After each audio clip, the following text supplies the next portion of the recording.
don't invest in someone based on how much you like them. You invest in them based on how much they invest in you.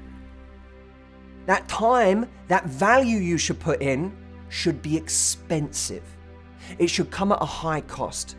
And the cost is, I'm willing to give you the world as long as you meet me there.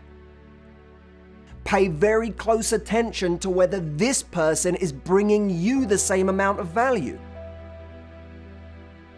The person who's looking to understand the good and the bad in you, and who elevates the good and soothes the bad, that's something very beautiful to look out for.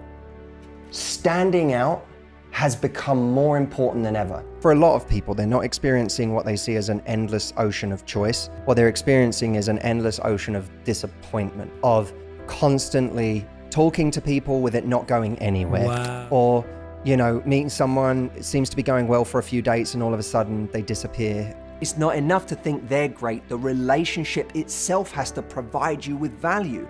Because if you're with someone who's massively impressive, but the relationship itself does not bring you value, does not bring you joy, then you're in a world of suffering and pain, no matter how wonderful the person you're with is. And your reality isn't determined by how impressive they are, but how beautiful the ecosystem of the relationship is. That's what's going to determine your emotional reality, and your emotional reality is going to determine your happiness. Great relationships are an accumulation of little efforts over time.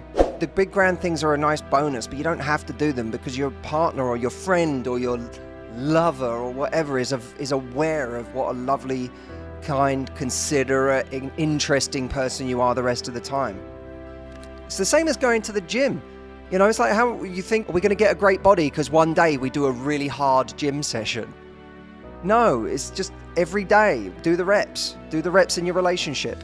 What's important in a relationship is someone who is really competent in a relationship. So I think that there's a learning that we get from relationships, but in order to do that, you actually have to be in a space of being willing to put eyes on yourself. Yeah. And in a constant student mindset, which most of us are not. You know, we do go into relationships, a lot of us, thinking we know it all. We learned it all from our last relationship. It's a cliche, but there's always another level. There are so many levels to life, and it fascinates me. Great relationships should help heal past wounds in some way, because it's two people who make each other feel safe, feel loved. But what we can't do is blame someone for not being able to handle our weapons. One of the biggest problems is people falling for people really quickly, falling in love too fast. Anyone can go on a date and dazzle for 5 minutes. And then if you don't get any more of that person, then they just feel dazzling. And when someone's only giving you 5% of their energy, it's really easy for them to remain mysterious and exciting. What's exciting about the beginning of a relationship is that we don't feel like we've fully figured each other out.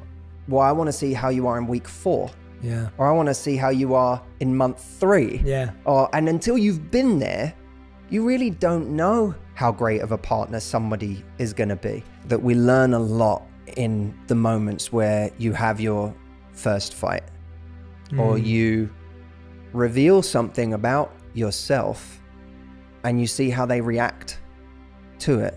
You can't know what this person is like in year 3 of a relationship. You don't know what that person is like in those stages. So thinking that you have all the answers because you've been on even 10 or 15 dates with this person and had a wonderful time is a fallacy, a fantasy. When two people really know each other, there's that sense that these are two completely known quantities.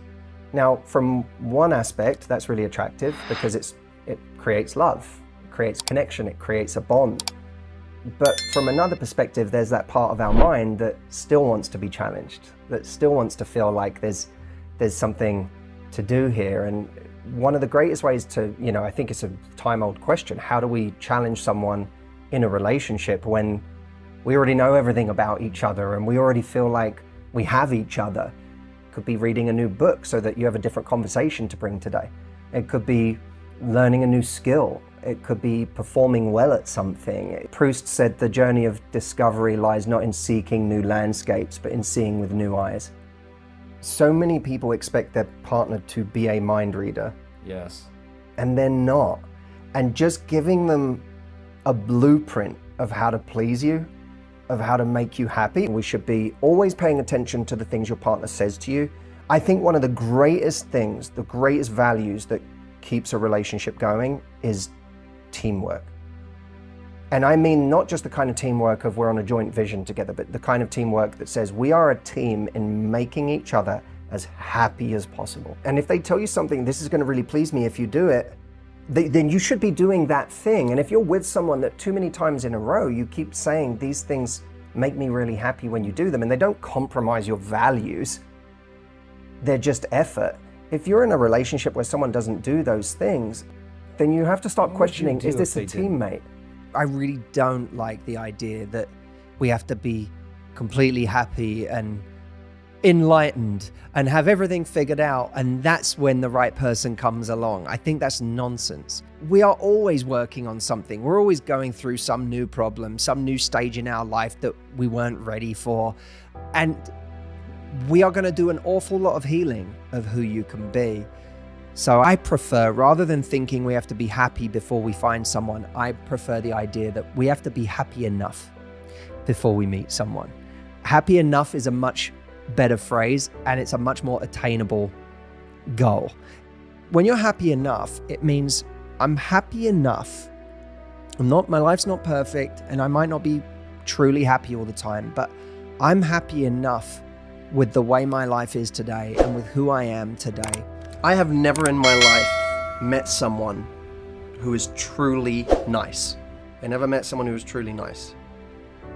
I find that people who say they're nice are using it as a euphemism for being spineless, bending on their standards, never rocking the boat, compromising to everyone around them, being the lowest common denominator of any group they're in so as never to offend or inflame. Not only is that unimaginably boring, but it also describes someone who you don't know who you're dealing with. You don't know what they're really feeling.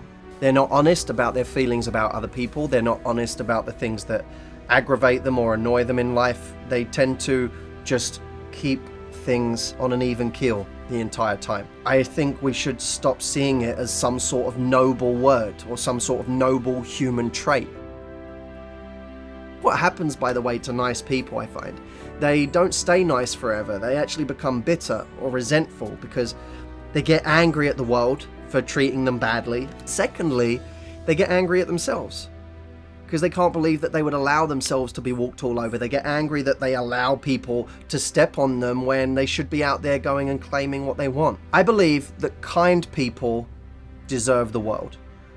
Kind people should be given every award. Kind people should be given every bit of recognition. Kind people make the world a better place, not nice people.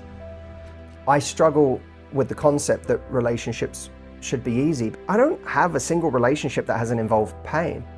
I believe our life gets better in direct proportion to the number of difficult conversations we're willing to have. The choosing of a right partner is one of the most important decisions that we will ever make. Love at first sight is this great myth that we're supposed to meet someone, know that they're the one, and then we invest in them because they're the one. And I think that often it works the other way around. You meet someone, yes, they have a lot of the qualities that you really want in a person. Yes, there is some initial chemistry, but then they become the one by what you invest in them and by what they invest in you. You create something special because you build it together. The problem is, if you're so fixated on worrying about whether someone is the right person, you never actually invest enough to get past the tipping point of feeling like you've got something incredibly special on your hands. The goal of any relationship shouldn't be that the other person lives up to this pedestal that we've put them on. The goal should be a real connection with who that person really is. My challenge to you, and I want to take up this challenge myself as well, because it's not easy. When someone does something that doesn't fit with your exact version of them, again, ask yourself that question. Do I want a relationship with my idea of them, or do I want a relationship with the them that actually exists. This one is going to create much more depth. Slight changes in mindset essentially change our entire lives. Every ounce of our success and the opportunities we get can be determined by millimeter shifts in the difference in our mindset.